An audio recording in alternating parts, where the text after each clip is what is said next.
በስመ አብ ወወልድ ወመንፈስ ቅዱስ አሐዱ አምላክ አሜን። ናኩቶ ለገባሬ ሰናያት ለአይዴነ እግዚአብሔር መሐሪ አቡሁ ለእግዚእነ ወአምላክነ ወመድኃኒነ ኢየሱስ ክርስቶስ። ለእኛ በጎ ነገርን ያደረገ ይቅር ባይ የጌታችንና የመድኃኒታችን የኢየሱስ ክርስቶስ አባት ቅዱስ እግዚአብሔር እስከዚህ ሰዓት ድረስ ጠብቆናልና ስለማይነገር ስጦታው ሁሉ ስሙ ለዘላለም የተመሰገነ ይሁን። የተከበሩ አባታችን መላከ ገነት ቆሞስ አባ ተክለ ማርያም የዚህ ታላቅ ካቴድራል ዋና አስተዳዳሪ፣ ክቡራን አባቶቼ ሊቃውንተ ቤተ ክርስቲያን፣ መምህራን ወንጌል፣ መዘምራን፣ የተወደዳችሁ ምእመናንና ምእመናት በሙሉ በአምላካችን በመድኃኒታችን በኢየሱስ ክርስቶስ ሰላም ሁላችሁም እንደምን አደራችሁ? እንደምን አረፈዳችሁ? እንኳን አደረሳችሁ።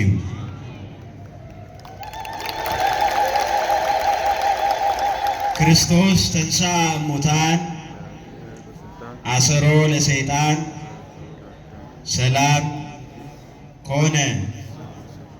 በሞቱ ሞትን ድል አድርጎ የተነሳ ሙስና መቃብርን ያጠፋ ከሞት በኋላ ሕይወት ከመቃብር በላይ ትንሣኤን ለእኛ ለልጆቹ ያረጋገጠ የትንሣኤና የሕይወት ጌታ አምላካችን መድኃኔ ዓለም የኃጢአታችንን ብዛት የሰውነታችንን ክፋት ተመልክቶ ጨክኖ ሳይፈርድብን እንደ ምሕረቱ ምልአት እንደ ፍቅሩ ፍጹምነት ዕድሜ ለንስሐ ጨምሮ እኛ ከማናውቀው ፈተናና መከራ ሰውሮ ለዚህ ማለዳ ለዚህ ንጋት ለዚህ ዕለት ያደረሰን ለቅዳሴ ለውዳሴ ለዝማሬ ለማህሌት ያተጋን የሰራዊት ጌታ ልዑለ ባሕሪ አምላካችን ቅዱስ እግዚአብሔር በዕድሜያችን ላይ ይህንን ጊዜ ተጨማሪ አድርጎ ሰጥቶናልና ስለማይነገር ስጦታው ሁሉ ስሙ ለዘላለም የተመሰገነ ይሁን።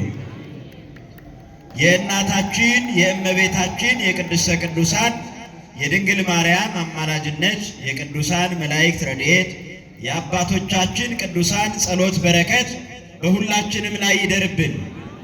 እግዚአብሔር በረዳን መልኩ ላለን አጠር ያለ ጊዜ የምንማማርበት የትምህርታችን መነሻ የሚሆነው ኃይለ ቃል ሞተ በሥጋ ወሐይወ በመንፈስ የሚል ይሆናል። አንደኛ ጴጥሮስ ምዕራፍ 3 ቁጥር 18 ላይ የተጻፈ ኃይለ ቃል ነው። በሥጋ ሞተ በመንፈስ ግን ሕያው ሆነ። በሥጋ ሞተ በመለኮት ግን ሕያው ሆነ ይላል። አንደኛ ጴጥሮስ ምዕራፍ 3 ቁጥር 18 ላይ ይህንን ቃል ሁላችሁም ትናገራላችሁ። ሞተ በሥጋ በሉ እስኪ፣ ወሐይወ በመንፈስ። በሥጋ ሞተ በመንፈስ ግን ሕያው ሆነ። በሥጋ ሞተ በመለኮት ግን ሕያው ሆነ። አንደኛ ጴጥሮስ ምዕራፍ 3 ቁጥር 18 ላይ ይህንን ቃል የተናገረው የቤተ ክርስቲያናችን ሐዋርያ ብርሃነ ዓለም ኮካ ሃይማኖት ሊቀ ሊቃውንት መምህረ አሕዛብ ቅዱስ ጴጥሮስ ነው። ቅዱስ ጴጥሮስ ሁለት መልእክታትን ጽፏል። አንደኛይቱና ሁለተኛይቱ መልእክታት በመባል ይጠራሉ። በአንደኛ መልእክቱ ምዕራፍ 3 ቁጥር 18 ላይ የጌታችን የመድኃኒታችን የኢየሱስ ክርስቶስ በሥጋ መሞትና የመለኮቱን ሕያውነት መለኮት እኛን ለማዳን በለበሰው ሥጋ በተዋሃደው ሥጋ ስለኛ በተዋሃደው ሥጋ በተዋሃደው ነፍስ ስለኛ መሞቱን ሞት በባህሪው የሌለበት ጌታ ሞት በባህሪው የሌለበት ሕያው አምላካችን ደግሞ በመለኮቱ ሕያው መሆኑን ነገረን። አንደኛ ጴጥሮስ ምዕራፍ 3 ቁጥር 18 ላይ ዛሬ የጌታችን የመድኃኒታችን የኢየሱስ ክርስቶስ ስቅለት የምናስብበት ነው። ደግሞም ዘመነ ትንሣኤ በመሆኑ የጌታችንና የመድኃኒታችን የኢየሱስ ክርስቶስን ክብረ ትንሣኤ የምንናገርበት ነው። ቤተ ክርስቲያናችን ሁለቱን አጣምራ እንዲህ ትላለች። ንዜኑ ሞተከ ወትንሣኤከ ቅድስተ። አቤቱ ሞትህንና ትንሣኤህን እንመሰክራለን፣ ሞትህንና ትንሣኤህን እንናገራለን። ሞቱ ሕይወታችን ስለሆነ ትንሣኤው ትንሣኤያችን ስለሆነ ስለ ትንሣኤው ስንናገር ስለ ሞቱም እንናገራለን። ስለ ሞቱ ስንናገር ደግሞ ስለ ትንሣኤው እንመሰክራለን። ይሄንን በአንድ ቃል ሲገልጸው ምን አለ ሐዋርያው? በሥጋ ሞተ በመንፈስ ግን ሕያው ሆናል። በሥጋ ሞተ በመለኮት ግን ሕያው ሆነ። ዛሬ ዕለተ ዓርብም ነው። ጥሩ ቀን ጥንቱን ሳይለቅ የዋለበት ወርሃዊ በዓል ነው። ሁለቱን አስተሳስረን አዛምደን እናያለን። በሥጋ የሞተው በመለኮት ሕያው የሆነው እንዲህ ይላል ቃሉ። ክርስቶስ ደግሞ ወደ እግዚአብሔር እንዲያቀርበን እርሱ ጻድቅ ሆኖ ስለ ዓመፀኞች አንድ ጊዜ በኃጢአት ምክንያት ሞቷልና በሥጋ ሞተ በመንፈስ ግን ሕያው ሆነ ይላል። ያለ ኃጢአቱ ያለ በደሉ ንጹሐ ባሕሪው አምላካችን የሕይወት ጌታ መድኃኔ ዓለም ስለ ኃጢአታችን አንድ ጊዜ ሞተ አለ። በሥጋ የሞተው ጌታ ግን በመለኮቱ ሕያውነቱን አረጋግጧል። መጽሐፍም ምን ይላል?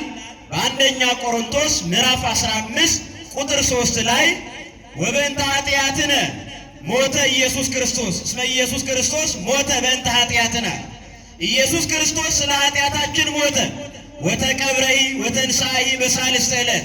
መጽሐፍ እንደሚል ክርስቶስ ስለ ኃጢአታችን ሞተ። ሞት በባህሪው የለበትም፣ ጻድቅ ነው፣ ሕያው ነው። በደል በባህሪው የለበትም፣ ቅዱስ ነው።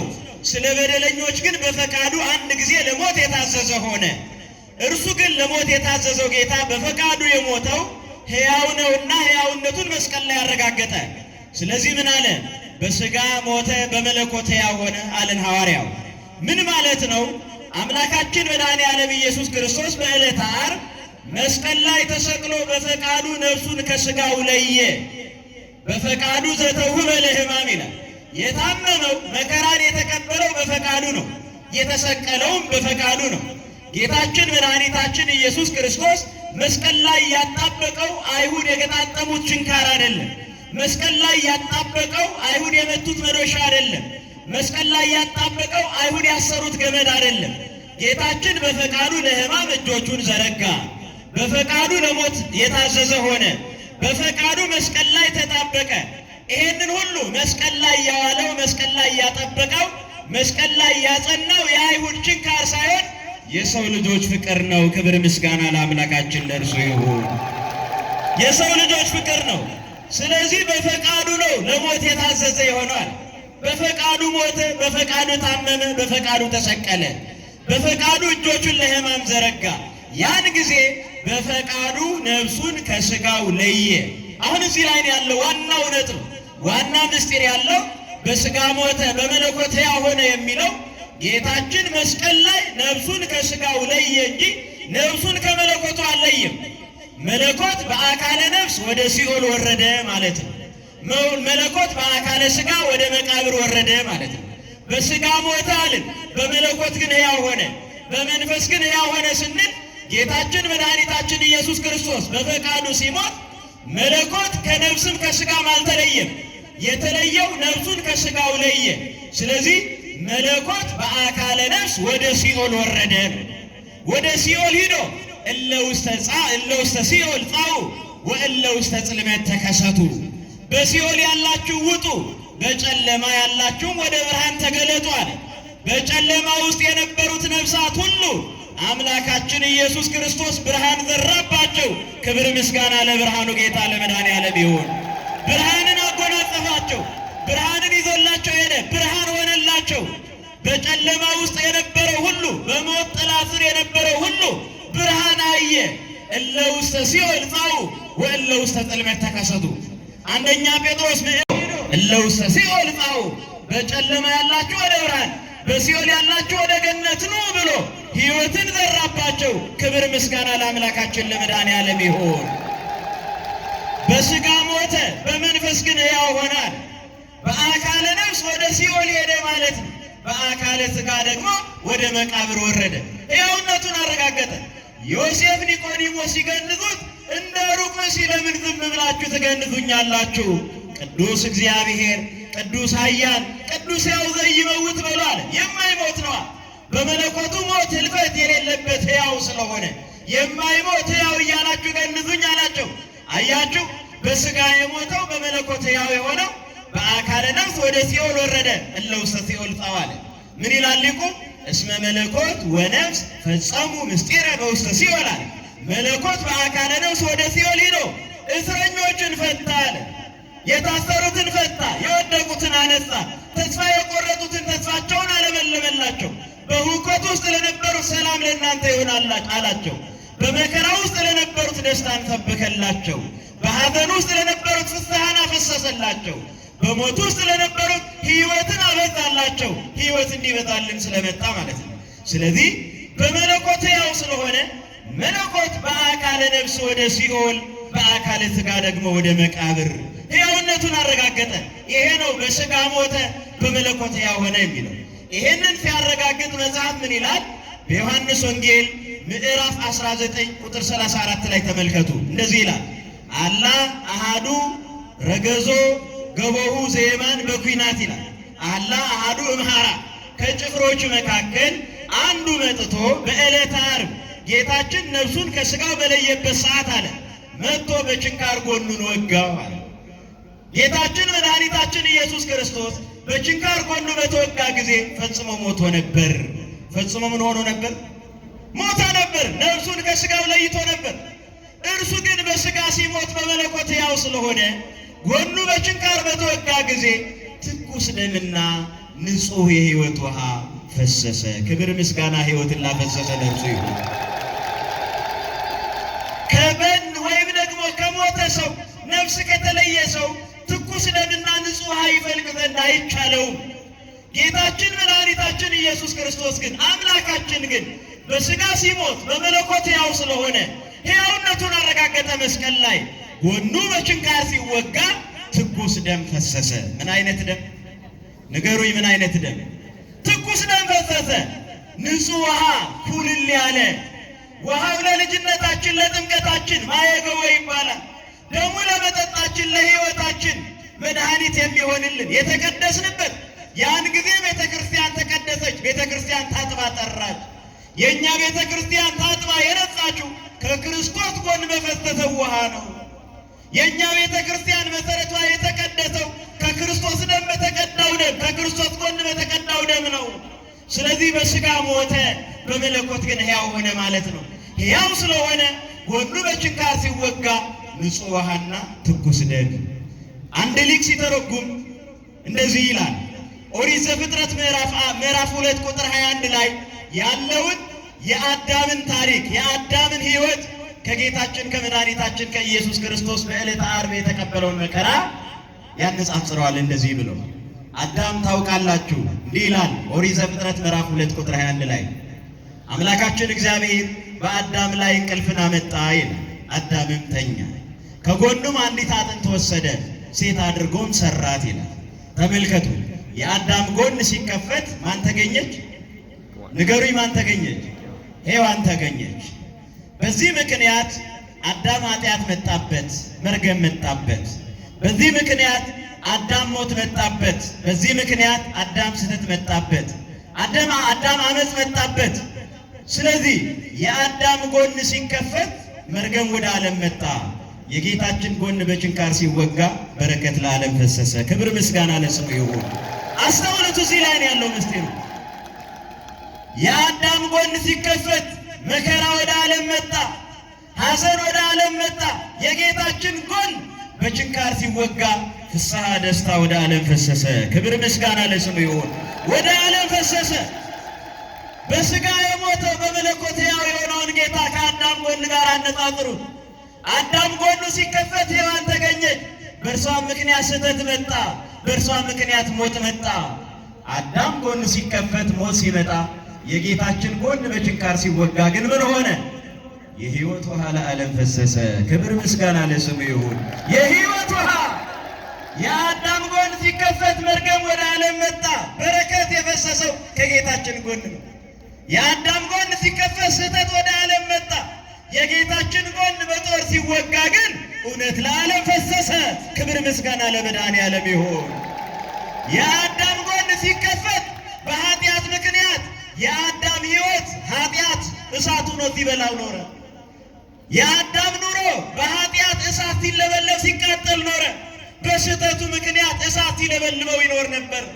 ያንን አዳምን ይበላው የነበረ እሳት፣ ያንን አዳምን ያቃጥለው የነበረው እሳት በዕለተ ዓርብ ጌታችን መድኃኒታችን ኢየሱስ ክርስቶስ ጎኑ በጦር በተወጋ ጊዜ፣ ጎኑ በችንካር በተወጋ ጊዜ አዳምን ሲለበልበው የነበረ እሳት ከጌታችን ጎን የፈሰሰው የሕይወት ውሃ ጠፋው። ክብር ምስጋና ለስሙ ይሁን። የሕይወት ውሃ ጠፋው። ደሙ እሳት ሆኖ አቃጠለው። ደሙ ምን ሆኖ አቃጠለው?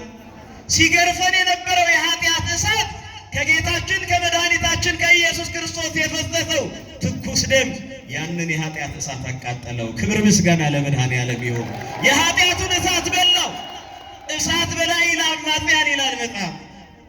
ለአመፀኞች የሚባላ የሚያቃጥል እሳት፣ ለማያምኑት ለሚክዱት፣ ለምናምነው ለእኛ ግን ሕይወትን የሚያበዛ እሳት፣ ሕይወትን የሚያበረታ እሳት፣ የሚጠግን እሳት።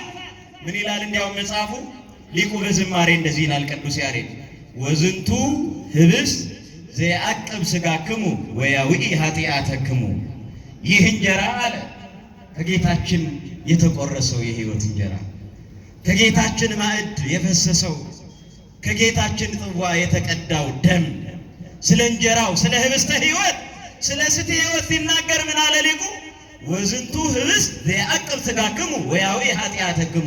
ይህ እንጀራ አለ ሥጋችሁን ይጠብቃል፣ ሰውነታችሁን ያከብራል፣ ኃጢአታችሁን ለይቶ ያቃጥላል አለ። ክብር ምስጋና ለስሙ ይሁንልን። ቅዱስ ሥጋውን ክቡር ደሙን ስንቀበል ሰውነታችንን የሚያከብር ነው። ኃጢአታችንን ለይቶ ያቃጥላል። ኃጢአታችንን ለይቶ ምን ያደርጋል? ንገሩኝ፣ ምን ያደርጋል? ያቃጥላል። ወዝንቱ ህብስት ዘያዕቅብ ሥጋክሙ አለ። ሥጋችሁን ይጠብቃል፣ ሥጋችሁን ይንከባከባል፣ ሕይወታችሁን ይጠብቃል፣ ሰውነታችሁን ያድሳል፣ ያከብራል፣ ኃጢአታችሁን ለይቶ ያቃጥላል። ወያውኢ ኃጢአተክሙ።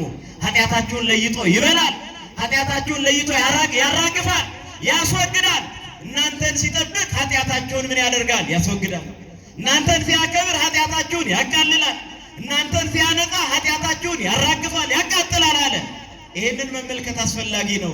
ስለዚህ የአዳም ጎኑ ሲከፈት በስህተቱ ምክንያት ሲያቃጥለው የነበረው የኃጢአት እሳት ከጌታችን ከመድኃኒታችን ከኢየሱስ ክርስቶስ የፈሰሰው ትኩስ ደም እሳት ሆኖ በላው። ክብር ምስጋና ለአምላካችን ለመድኃኔዓለም ይሁን። ኃጢአታችንን ያቃጠለ ኃጢአታችንን የበላ ለዚህ እኮ ነው መጽሐፍ ወደሙ ለኢየሱስ ክርስቶስ አለ ያነጽሐነ እምኩሉ ኃጣውኢነ። የጌታችንና የመድኃኒታችን የኢየሱስ ክርስቶስ ደም አለ ከኃጢአታችን ሁሉ ያነጻናል። ከምናችን ሁሉ? ከምናችን ሁሉ? አያችሁ፣ መርገሙ የተቃጠለው ያን ጊዜ ነው። መርገሙን የበላ እሳት የወረደው ትኩሱ ደም ነው። ትኩስ ደምና ንጹሕ ውሃ እኮ ነው የሚለው። አላ አሐዱ መሐራ ረገዞ ገቦሁ ዘየማን በኩናት አለ። ከጭፍሮቹ መካከል አንዱ መጥቶ ጎኑን በችንካር በጦር በወጋው ጊዜ አለ ትኩስ ደም ነው የሚለው። ምን አይነት ደም? ትኩስ ደም። ይህ ደም ነው ኃጢአታችንን ለይቶ የሚያቃጥለው። ይህ ደም ነው እኛነታችንን የሚጠብቀው። እኛን ሲጠብቅ እኛን የማይጎዳ ኃጢአታችንን የሚያቃጥል፣ እኛን የሚጠብቅ ኃጢአታችንን የሚያስወግድ፣ እኛን የሚያከብር ኃጢአታችንን የሚያዋርድ፣ ኃጢአታችንን ምን የሚያደርግ? ዘያዕቅብ ሥጋክሙ ወያውኢ ኃጢአተክሙ ማለት ይሄ ነው። ስለዚህ በሥጋ የሞተው በመለኮት ሕያው የሆነውን ጌታ አስተውሉት። ጎኑ በችንካር ሲወጋ ሕያው ስለሆነ ትኩስ ደምና ንጹሕ ውሃ ፈሰሰ። ያ የሕይወት ውሃ ፈሶ የአዳምን እሳት በላው። የአዳምን ኃጢአት፣ አዳምን ሲያቃጥለው የነበረውን የኃጢአት እሳት፣ አዳምን ሲያራግበው የነበረ፣ አዳምን ሲገለው የነበረ፣ አዳምን ሲያደቀው የነበረ፣ አዳምን ሲጎዳው የነበረው የኃጢአቱን እሳት የበላለት ያን ጊዜ ነው ማለት ነው። ስለዚህ በሥጋ ሞተ፣ በመለኮት ግን ምን ሆነ አለ? ሰጠን። ሞታችንን ወስዶ ሕይወትን የሰጠን። ስለዚህ የማይሞተው የሞተው ለምንድን ነው ሲባል ሞትን ለመሻር ነው። ምንን ለመሻር ነው? ሞትን ለመሻር። ሞትን ለመሻር የማይሞተው ሞተ። በሁለተኛ ደረጃ ለምን ሞተ ሲባል ፍቅሩን ለመግለጽ ነው። ምኑን ለመግለጽ ነው? አምላካችን ከሰማይ የወረደው ከእመቤታችን የተወለደው ይሄንን ሁሉ መከራ የተቀበለው መሰረታዊ ምክንያቱ እኛን ለማዳን ነው። እግዚአብሔር ግን እኛን ማዳን በሌላ መንገድም ይቻለው ነበር። አይቻልም የሚባል ነገር እኮ የለም። ለእግዚአብሔር አይቻልም ይስማማዋል? ይስማማዋል ወይ? ምንድነው የሚለው? አራት ነጥቡ ለእግዚአብሔር የሚሳነው ነገር የለም። በእርግጥ ለኛ የተፈረደው ሞት ነበር። የተፈረደብን ሞት ነው። ኃጢአት ነበረ። ኃጢአት ደሞዝ ሞት ነው። ሞታችን የሚወገደው በሞት ነው። ህመማችን ሲገኝ ነው መድኃኒታችን የሚገኘው። ህመማችን ኃጢአት ነው። መርገማችን፣ አመፃችን፣ ፍዳችን ደግሞ ሞት ነበረ። የተፈረደብን ሞት ነበር። ስለዚህ የሞት መድኃኒት ደግሞ ሞት መሆን ነበረበት። እውነት ነው። ግን ለእግዚአብሔር አይቻልም የሚባል ነገር የለም። ለእግዚአብሔር ሁሉ ይቻላል። እኛን ለማዳን የሞተበት ሌላው ምክንያት ምንድን ነው ሲባል ፍቅሩን ለመግለጽ ነው። ምኑን ለመግለጽ ነው? እንደዚህ ይላል መጽሐፍ፣ ናሁ ርእዩ መጠነ አፍቀረነ እግዚአብሔር እንዘ ኃጥአን ንሕነ ክርስቶስ ሞተ በእንቲአነ። ሮሜ ምዕራፍ 5 ቁጥር 7 ላይ ተመልከቱ። እኛ ኃጢአተኞች ሳለን ክርስቶስ ስለኛ ሞተዋልና እግዚአብሔር ለእኛ ያለውን ፍቅር እንረዳለን። ለማን ያለውን ፍቅር? ለማን ያለውን ፍቅር? ፍቅሩን ታስተውላላችሁ? በሉቃስ ወንጌል፣ በማቴዎስ ወንጌል እንደተጻፈ፣ በሁሉም ወንጌል እንደተጻፈ ምንድን ነው የሚለው? የሚያደርጉትን አያውቁምና አይደል የሚለው? የሉቃስ ወንጌል ምዕራፍ 23 የሚያደርጉትን አያውቁምና ምን በላቸው? ምን በላቸው? ይሄንን ያለው ምን ላይ ሆኖ ነው? እስኪ አስተውሉ። ምን ላይ ሆኖ ነው እንደዚህ ያለው ጌታ? መስቀል ላይ ሆኖ የሚያደርጉትን አያውቁምና ምን በላቸው አለ? ይቅር በላቸው አለ። የወጋ ቢረሳ የተወጋ አይረሳም እያለን እንተርታለን እኛ። እርሱ ግን እየተወጋ ይቅር በላቸው አለ። ክብር ምስጋና ለስሙ ይሁንልን። እኛ የበደለ ቢረሳ የተበደለ አይረሳም እያለን እንፎክራለን። እርሱ ግን ይህንን ቃል ሲናገር ችንካሩ ከሰውነቱ አልተላቀቀም ነበር። ስጋውን መቆረስን መፈተትን አላቆመም ነበር። ደሙ መፍሰስን አላቋረጠም ነበር። በችንካር እንደተወጋ መስቀል ላይ እንደተጣበቀ እንደ ዝናብ ደሙ እየፈሰሰ ስጋው እየተቆረሰ አጥንቱ እየተቆጠረ በሰው ቋንቋ ሊነገር የማይችል መከራ እየተቀበለ የሚያደርጉትን አያውቁምና ምን በላቸው አለ? ምን በላቸው አለ? ከዚህ በላይ የሚበልጥ ቃል አለ? ከዚህ በላይ የሚያጽናናና የሚያበረታ ሳለ ይህንን ቅዱስ ያሬድ እንደዚህ ይለዋል። ጥዑም ለጉርኤ ነገረ መስቀልከ አለ። የመስቀሉ ቃል ለሕይወት የጣፋጭ ነው ይላል። ለጉሮሬ የጣፋጭ ነው። የሚያደርጉትን አያውቁምና ይቅር በላቸው ከሚለው ቃል በላይ የሚጣፍጥ ነገር አለ ካለ እስኪ ንገሩ። ከዚህ የሚበልጥ የሚጣፍጥ ነገር አለ? የመስቀሉ ቃል አለ። ሐዋርያውም እኮ የሚናገረው ይሄንን ነው። የመስቀሉ ቃል ለሚጠፉት ሞኝነት ነው አለ። ለእኛ ለምንድን ግን የማን ኃይል ነው የሚለው? የማን ኃይል ነው? እስመ ነገረ መስቀሉሰ እበድ ውእቱ በሀበ ህጉላን አለ። ወበሀበ የነሰለ እለ ድህነ ኃይለ እግዚአብሔር ውእቱ። የመስቀሉ ቃል የሚያደርጉትን አያውቁምና ይቅር በላቸው የሚለው ቃል ተጠማው የሚል ነው የሚለው ቃል ለማያስተውሉ ሰዎች ሽንፈት ሊመስላቸው ይችላል። ለማያስተውሉ ሰዎች ድካም ሊመስላቸው ይችላል። ለእኛ ለምናስተውል ግን ኃይል ነው። ክብር ምስጋና ለአምላካችን ለእርሱ ይሁን። ለእኛ ለምናስተውል ግን ሕይወት ነው፣ የሕይወት ጉዳይ ነው። የመስቀሉ ቃል ሞኝነት አይደለም ለእኛ። የመስቀሉ ቃል ተረት አይደለም ለእኛ። የመስቀሉ ቃል የሕይወት ጉዳይ ነው። የመስቀሉ ቃል የእንጀራ ጉዳይ አይደለም፣ የሕይወት ጉዳይ ነው። የነፍሳችን ጉዳይ፣ የድህነታችን ጉዳይ ነው። ስለዚህ በሥጋ የሞተው በመለኮት ሕያው የሆነውን ጌታ ተመልከቱት።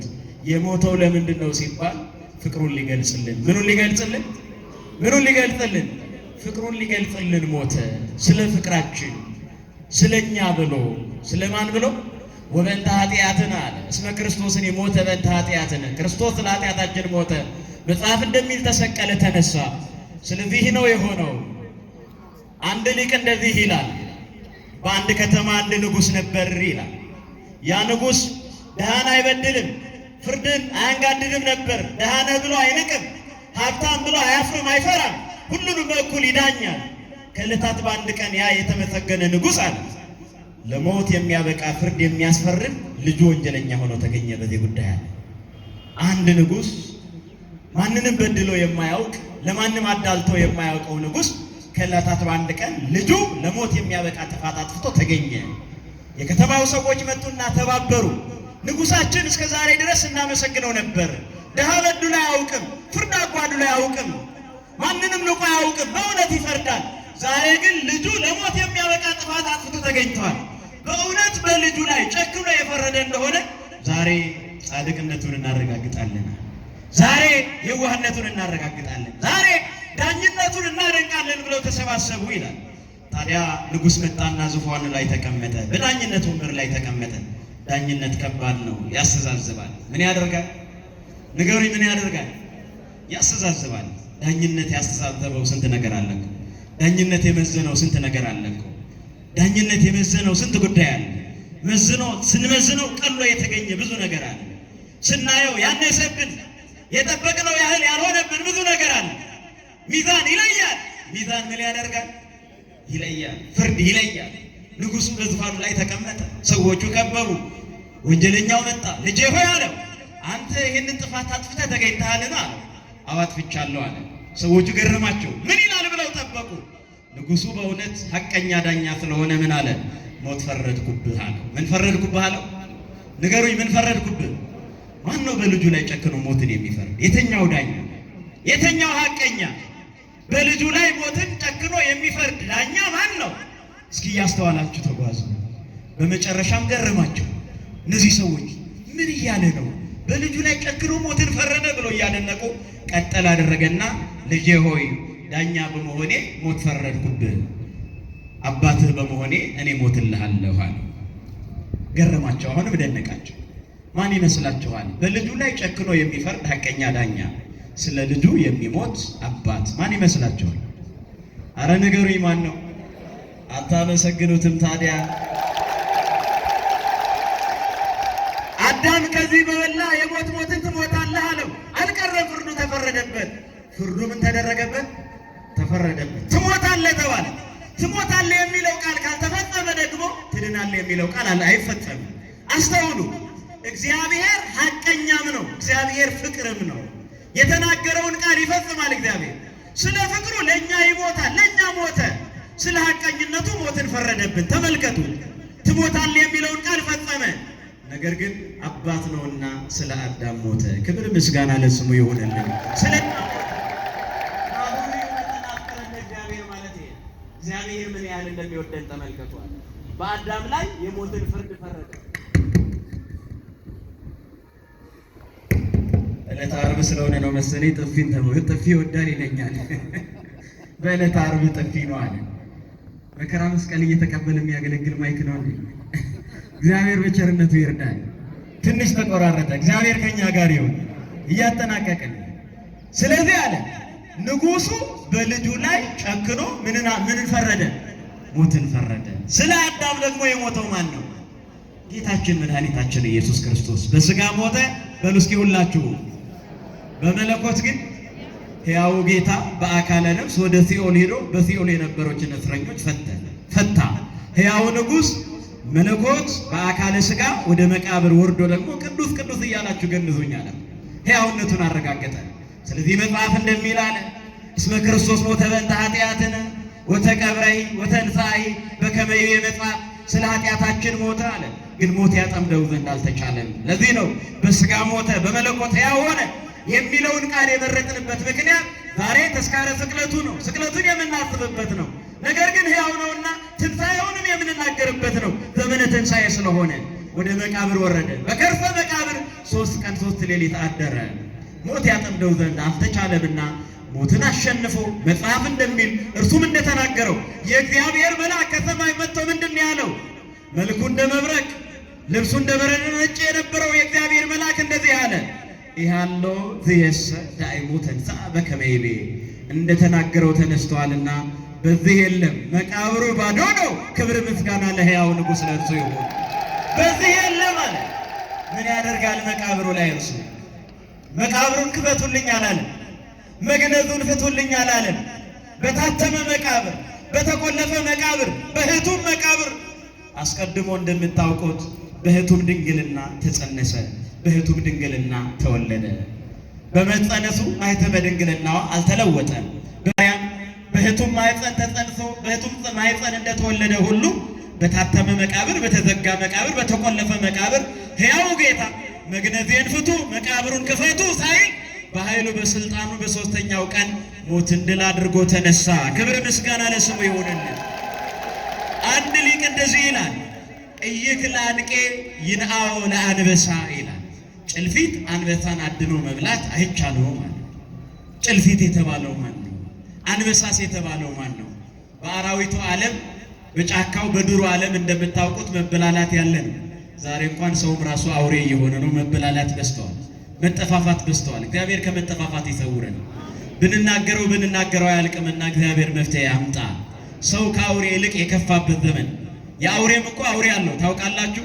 አንበሳ የራሱ ባህሪ አለ፣ ነብርም የራሱ ባህሪ አለ። ሌሎች ደግሞ የራሳቸው ጠባይ አላቸው። አንዳንዱ ጨካኝ ነው፣ አንዳንዱም የተወሰነ አንጻራዊ ርህራሄ አለ። በሰው ላይ የማይጨክኑ አራዊቶች አሉ፣ ሰውን የማይደፍሩ አራዊቶች አሉ። ዛሬ ግን የገዛ ወንድሙን የሚደፍር፣ የገዛ ወንድሙን የሚያዋርድ፣ በወንድሙ ሞት የሚደሰት፣ በወንድሙ ሐዘን የሚከብር የሚመስለው ሞኝ አለ ዛሬ። እግዚአብሔር ከእንደዚህ አይነት ክፋት ሁላችንም ይሰውረን፣ ከእንደዚህ አይነት ሞት ሁላችንን ይጠብቀን። በአውሬዎቹ ዓለም መበላላት ያለ ነው። አንዱ አንዱን እያጠመደ ይበላል፣ አንዱ አንዱን እያደነ ይበላል፣ አንዱ አንዱን እየያዘ፣ ሌላው ደግሞ ራሱን ለመጠበቅ ይደራጃል፣ ራሱን ለማቆም ጥጉን ይይዛል። ስለዚህ አንበሳ ሁሉን ያጠምዳል። አንበሳን ያጠምድ ዘንድ የሚቻለው ማንም የለም። አንበሳ ሁሉን ያሳድዳል እንጂ የሚያሳድደው ማንም የለም። አንበሳ ሁሉን ያሸንፋል እንጂ በማንም አይሸነፍም። ሊቁ ምን አለ? እይክል አንቄ ይንአው ለአንበሳ አለ። አንቄ ማለት ጭልፊት ነው። ጭልፊት አንበሳን አድኖ መብላት አይቻለው፣ ወይም ቀበሮም ቢሆን ሌላ አውሬ አንበሳን አድኖ መብላት አይቻለው ማለት። ጭልፊት የተባለው ሞት ነው። አንበሳ የተባለው ጌታችን ኢየሱስ ክርስቶስ ነው። ሞት ጭልፊት አንበሳውን ሕያውን መድኃኔዓለም በመቃብር ያስቀረው ዘንድ በመቃብር አድኖ ያጠምደው ዘንድ አልተቻለም። ሙስና መቃብርን አጥፍቶ ሞትን ድል አድርጎ ተነሳ። አንበሳው ጌታችን ክብር ምስጋና ለመድኃኔዓለም ይሁን። ሞትን ድል አድርጎ ተነሳ። አላጠመደውም፣ አላሸነፈውም። ሞት ይዘው ዘንድ አልተቻለም። ምን ያደርጋል? መቃብሩ ባዶ ነው። ሌላ ስፍራ አለው፣ ሌላ ዙፋን አለው። በእሳት የተከበበ ማደሪያ አለው። በውሃ የተታታ ዙፋን አለው። በጣም እንደዚህ ይላል፣ መንበሩ በእሳት ክሉን ወማሄደሩ በማይ ጥፉር ወዲ በተድባበ ቤቱ ህንባ በማይ ዘእይት ከመቀስተ ደመና በክረምት መብረቅ አውዱ ወእመንበሩ ይወጽጣ ከመርስነ እሳት ውስጡ ብርሃን አብይ ውስጤቱ። ሰለስቱ ምዕት በቅዳሴያቸው እንደነገሩን እንደዚያ ዙፋኑ በእሳት የተከበበ ነው፣ ማደሪያውም በውሃ የተታታ ነው። ከዙፋኑም የእሳት ብልጭታ ይወጣል። እንደዚህ የመሰለ ዙፋን ያለው ጌታ በኪሩቤል ዘባን ነግሶ የሚኖረው አምላክ መቃብር ላይ ምን ያደርጋል? መቃብሩ ለሌሎች ነው። ሕያው ነው እርሱ። ሞትን ድል አድርጎ ተነሳ። ክብር ምስጋና ሞትን ላሸነፈ ንጉሥ ለእርሱ ይሁንልን። ስለዚህ ትንሣኤው ትንሣኤያችን፣ ሞቱ ሕይወታችን። ሞቱ በልስኬ ሁላችሁ ሕይወታችን ነው። ትንሣኤው ትንሣኤያችን ነው። ሞቱን በሚመስል ሞት ከተባበረን ትንሣኤውን በሚመስል ትንሣኤ እንከብራለን። በጥምቀት አረጋግጠነዋል። ወደ ውሃ ውስጥ ስንነከር፣ ወደ ውሃ ውስጥ ስንገባ ሞቱን እናረጋግጣለን፣ ሞቱን እንመሰክራለን፣ በሞቱ እንተባበራለን። ከውሃ ተጠምቀን ተነክረን ስንወጣ፣ ተቀድሰን ስንወጣ፣ ተወልደን ስንወጣ ደግሞ ትንሣኤው በእኛ ላይ የተረጋገጠ ነው። ለዚህ ሕይወት ብቻ ክርስቶስን ተስፋ የምናደርግ ከሆነ ከእኛ በላይ ምስኪን የለም ነው የሚለው። ክርስትና ለዚህ ሕይወት ብቻ ቢሆን ኑሮ ከሌሎች በምን በበለጠ፣ ከሌሎች በምን በተሻለን ነበር። ግን ሌላ ሕይወት አለን። ለይዘሩ በሐሴት ያርሩ። ዛሬ ለቅሶ ቢበዛብንም፣ ዛሬ እንባ ከዓይናችን ባይጠፋ፣ ለዘላለም የማናለቅስበት፣ ለዘላለም ከገባን ከከበርን የማንወረድበት፣ ካገኘን የማናጣበት፣ ከተደሰትን የማናዝንበት ሕይወት አለን። በዚህ ምድርማ እስመ ውእቱ ያሰርቅ ፀሐይ ላዕለ ሄራን ወእኩያን ወያዘንም ዝናመ ላዕለ ጻድቃን ወኃጥአን። እርሱ በክፎችና በደጎች ላይ ፀሐይን ያወጣል፣ በጻድቃንና በኃጥአንም ዝናብን ያዘንባል።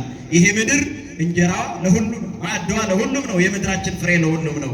ነገር ግን የማናለቅስበት ሕይወት አለን። በዚህ ምድር ስንኖር ብዙ ስጋቶች አሉብን፣ ብዙ ወረርሽኝ አለብን፣ ብዙ ፍርሃት አለብን። ዓለማችን በፍርሃት የተዋጠችበት ዘመን ነው።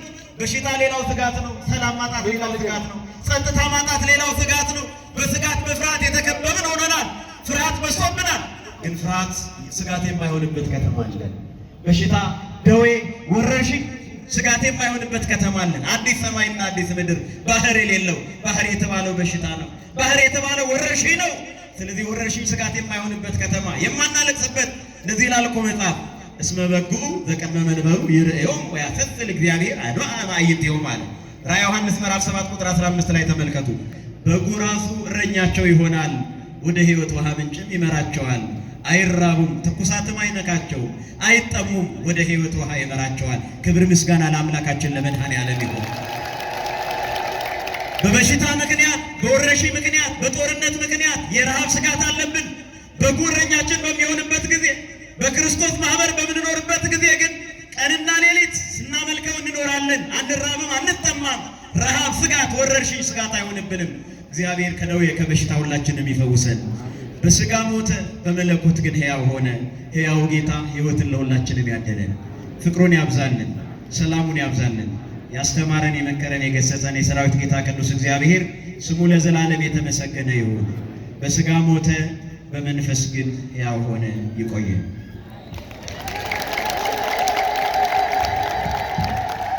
እልል ብላችሁ እግዚአብሔርን አመስግኑ ምዕመናን።